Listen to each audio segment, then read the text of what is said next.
One Piece chapter 1062. Now, it seems like we're getting more adventure into the island of Egghead and the mystery of the individual called Vegapunk. And this chapter actually had a lot of reveals that were kind of subtle, but I think a lot of people may have called it based on several things that we have seen in the past. In this case, particularly relating to BONNEY. There's certain things that we've seen beforehand that kind of call this out. And in this chapter, that seemed to have been revealed. And it is a surprising reveal, but also kind of expected, so I wasn't too shocked about it. But it was great to see that being revealed here because it makes a lot of sense now, especially when you go back to previous arcs, right? We'd also get more on Vegapunk. The lore around Vegapunk seems to be getting more and more crazier, especially with the clones that he has. It's exciting for sure, and we haven't even gotten to the real Vegapunk, so he must be something even more special, right? And again, there was a lot of setups in this chapter as to what is to come, and a very interesting chain of events, because this is not what I expected. Especially coming from the world government's perspective, and it definitely raises a question, and I will elaborate as we get more into the video. But again, as usual guys, I would appreciate it if you dropped a like on this video. Let's go for 1,000 likes as usual. Subscribe to the channel if you're new here, and if you do want to support me, you can become a part of the squad by joining members, and there are some perks for those that do join. But before we get into this chapter, let's talk about the cover page, because it's something really interesting happens here. Now, we know that someone was invading Whole Cake Island. Well, not Whole Cake Island specifically, but the territories and the islands around it.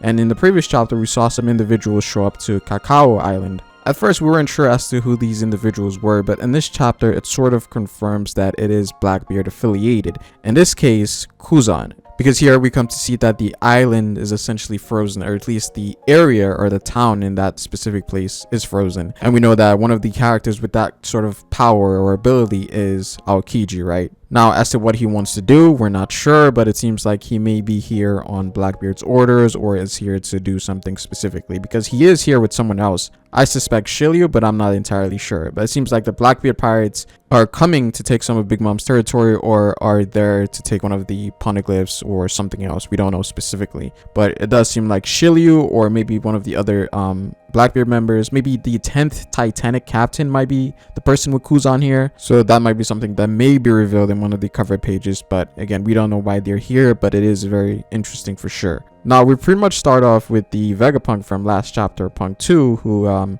captured the Straw Hats here, and this Vegapunk actually turns out to be the more evil one. And here we actually get more interesting information about Vegapunk's clones. Now, this version does confirm that there is an original body, and she seems to be the more devious one out of all the punks so far anyways, based on the titles. And again, we get the reveal of the other punks, and it turns out there's 6 total punks in total, each sort of representing an emotion of maybe the original Vegapunk, right? The one that we see here represents evil. There's one that represents correct or justice, one that represents feeling, knowledge, violence, and desire. And of course, all of these are offshoots of Vegapunks. Now, I'm not sure if they're actually cyborgs or clones. It seems like they're more on the clone side of things because they don't seem to have machine parts on their body, but we can't say that for sure. But it was revealed to us that the reason Vegapunk has these clones is because he's too busy, right? And so he needs a lot of help around the island. And so he created these clones to make that much easier. And I think there's multiple reasons for this. First of all, he doesn't probably trust anyone. So he doesn't want to work with any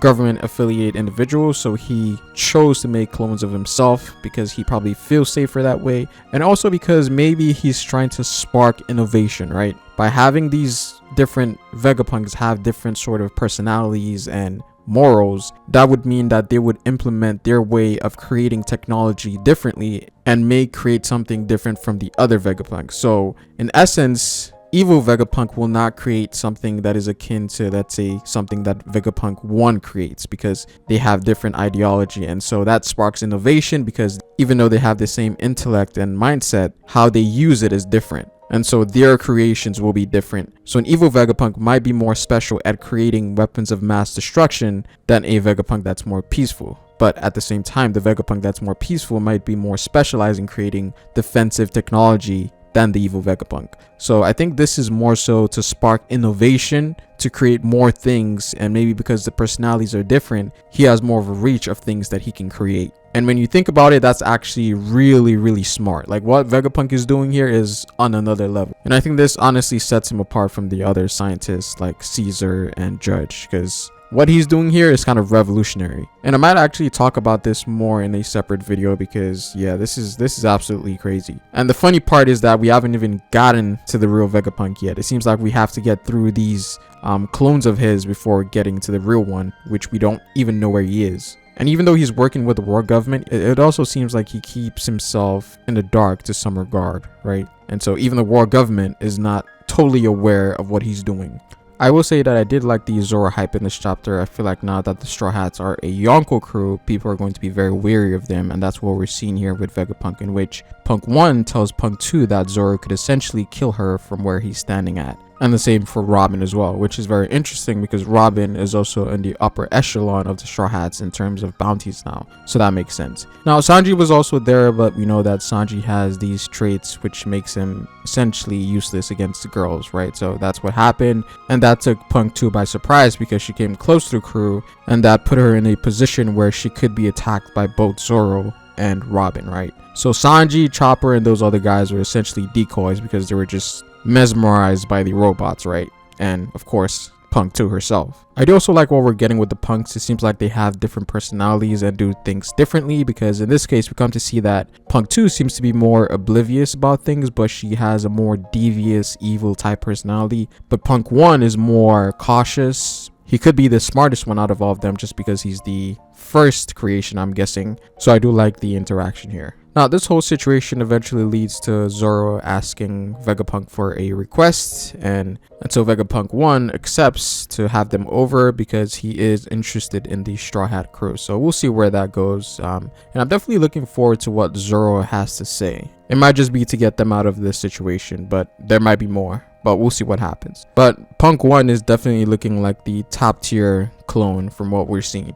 Now, moving on to Bonnie and Luffy's side of things. Now here we get a massive reveal, and it is something that's also being hinted sort of if you go to previous arcs and also in the Reverie, specifically Marineford and the Reverie, where Bonnie was acting sort of off place during certain things that happened. And again, if you go back, it all makes sense now as to why she was crying in those moments. And it turns out that Kuma is Bonnie's father. Now, based on several things we knew beforehand, I think the assumption is that she was related to Kuma, but not necessarily his daughter. And I know some theories are out there of people saying that these two are related, which makes sense. But it definitely came as a shock to me. But I wouldn't say it was too surprising because of the hints that Oda put out there. But yeah, this was a crazy reveal when you think about it. And also, there was a Viver card about Bonnie that came out in 2018 in which it mentions that Bonnie wants Vegapunk to restore her father. And this was in plain sight, but no one ever thought about it. So the answers have been pretty much with us all this time. We just didn't know where to look.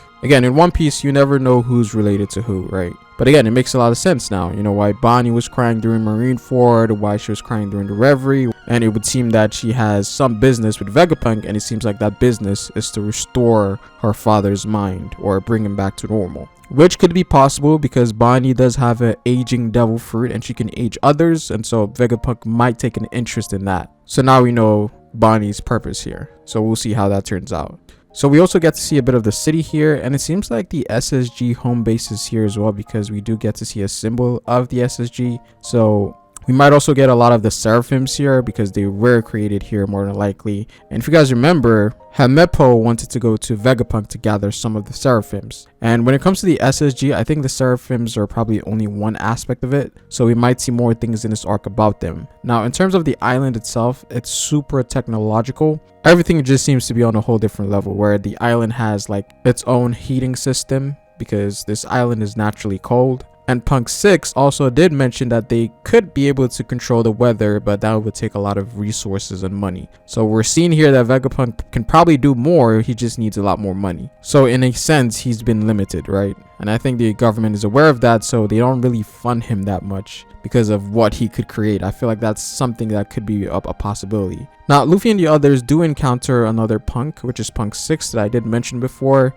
And in terms of design, she actually reminds me of how Astro Boy looks, right? And going back to what they represent, this one in particular, Atlas, represents violence. so she might be the fighter of the Vegapunks. She's also massive as well, just like the kids at Punk Hazard. Now, she does have some crazy tech in which she's able to interact with holograms or light itself. So she essentially has a way of fighting Logias without Haki, if that's what I'm getting from this, because she's able to touch holograms which are made of light. And again, which is just telling us how broken this man Vegapunk actually is. And science honestly being a very underrated power system within One Piece. I think science is going to be really prevalent moving forward, because now what we're getting here is actually pretty OP when you think about it. Now, Haki and Devil Fruit have had the main spotlight of being the two major power systems within One Piece, but I feel like science is definitely creeping now that we're seeing the pinnacle of science, because again, as I mentioned before, some of these creations are broken as hell, and I think the Seraphims definitely set a standard as to what we're going to be seeing moving forward.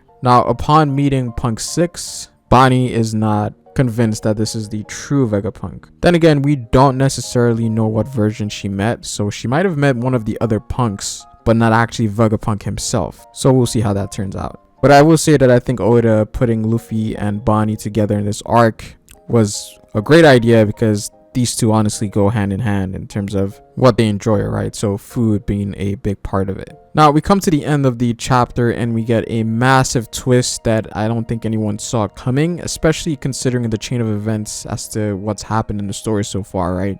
And again, it doesn't make a lot of sense, and I'll elaborate more on it, because yeah, something's not right here. Now we come to the end of the chapter in which we come to see CP0 on orders to essentially kill Vegapunk, which again is insane, because he essentially creates most of the world government's technology, and if they kill him off, they would lose a great power. So this definitely struck me as being very odd, especially after the fact that he created the Seraphims, and which is currently helping the world government deal with situations that they aren't capable of dealing with in the first place. So that's weird that they want to kill him right after he created these things. Now, the individuals that are coming is Lucci, Kaku, and Stussy. There might be more, but these are the three that are confirmed for sure. So we might see a Luffy versus, Lucci encounter once again. Obviously, Luffy is on a whole different level, but Lucci has definitely gotten stronger as well. So we'll see what happens with that. I think just like the Warlords, he more than likely got a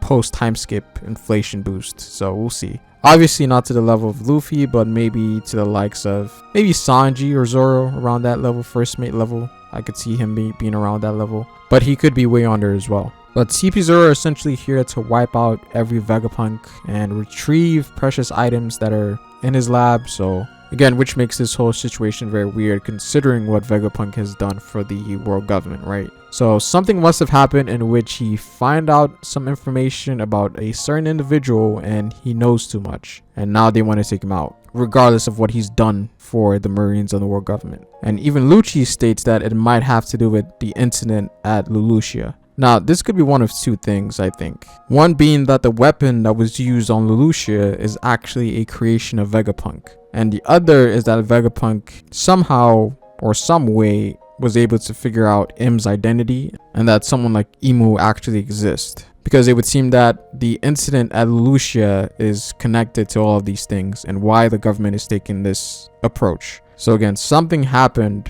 after Lulusia got evaporated. Either that was Vegapunk's weapon, or he figured out M's identity. One of the two. Or maybe they feel like he's becoming too powerful. There's a lot of possibilities at this point, so it's definitely something that we can speculate on. But this was a very, very great setup chapter. Definitely sets a lot of things in motion. But that's pretty much it for this video, guys. I'd appreciate it if you drop a like on this video. Comment down below what you guys think. Subscribe if you're new here. Hit the bell if you're going to get notified for future content on this channel. You can follow me on Twitter at Ferrispace. But it is fair, guys, and I will see you folks later. Peace.